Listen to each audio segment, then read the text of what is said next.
അച്ഛൻ്റെ ഒരു തമ്പുരാട്ടിയാണ്. അതുപോലത്തെ ഡ്രസ്സ്, അതുപോലത്തെ തലമുടിയൊക്കെ ഇതൊക്കെ ആയിട്ട്. ഇന്ന് എന്നെ ഇവിടുത്തെ ഒരു ചേച്ചി കണ്ടപ്പോ തന്നെ പറഞ്ഞു വളരെ ഹാപ്പി ആയിട്ട് ഫീൽ ചെയ്യുന്നുണ്ടല്ലോ. ശരിയാട്ടോ, എന്നെ ഇന്ന് കണ്ടപ്പോഴുണ്ട് ഒരുപാട് കാലം പരിചയമുള്ളവരെ. എൻ്റെ ഭർത്താവാണ് അല്ലെങ്കിൽ എൻ്റെ കൂട്ടുകാരനാണെന്ന് ഒരുമിച്ച് നടന്നാൽ എങ്ങനെയായിരിക്കും കാണുന്നവരുടെ ഒരു ദൃഷ്ടി? മൺചിത്രത്താഴിലെ സണ്ണിയാകേണ്ടത് പുള്ളിക്കാരിയായിരുന്നു. 10 തലയാ എന്നൊക്കെ പറഞ്ഞ പോലെ.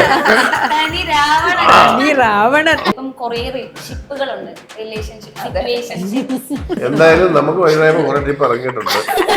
അതൊന്നും അത്ര നല്ലതല്ല. സ്നേഹം, പ്രണയം, ഇഷ്ടം എന്നൊക്കെ തോന്നുന്നത് ഇപ്പൊ കൊച്ചു പ്രായത്തിൽ അതൊരു വേറെ മാതിരിയായിരിക്കും. എന്റെ idea of love is freedom. അങ്ങോട്ടും ഇങ്ങോട്ടും ഉള്ള സ്വാതന്ത്ര്യം, എന്നും പറയാനുള്ള സ്വാതന്ത്ര്യം. പെൺകുട്ടികളും ആൺകുട്ടികളും വളരെയധികം ശ്രദ്ധിക്കണം. ഒരു ട്രിപ്പിനും പോയത് വീട്ടുകാരാലോചിച്ചെന്ന് കല്യാണം കഴിക്കുക, അന്തസ്സായിട്ട് ചെയ്യും. എനിക്ക് ഭയങ്കര ഫേവറേറ്റ് ഒരു ക്യാരക്ടറുണ്ട്, ലീന. മൂക്കില്ല രാജ്യത്തിലെ ലീന. ഹായ് ലീന. ആ പെൺകുട്ടി ഏതാ? എനിക്കറിയില്ല.